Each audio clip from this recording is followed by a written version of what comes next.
Welcome back to Seconds from the Sanctuary. It's been a while since we've had you here. This is Stephanie Gandula from the Thunder Bay National Marine Sanctuary. Welcome back. Thank you so much, Kent. It's a pleasure to be here.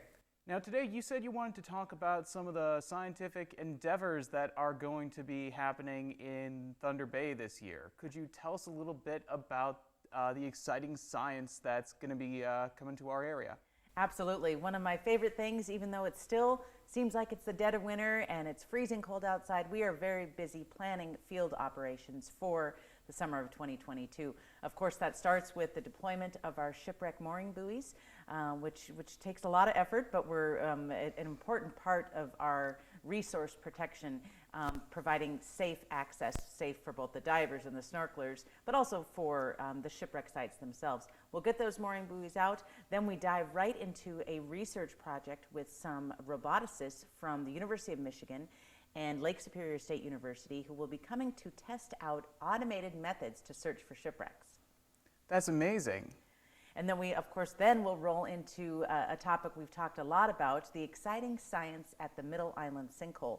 Just a couple miles off of Rockport State Recreation Area lies Middle Island, and just north of that is a submerged sinkhole that has a bacterial mat that thrives. We provide vessel and dive support for scientists coming from University of Michigan, Grand Valley State University to collect samples, and they take it back to the lab and do studies on that bacterial mat.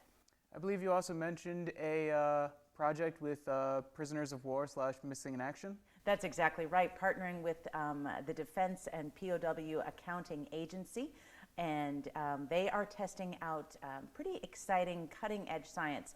They want to see if they can collect and discern discrete samples of eDNA from an underwater site.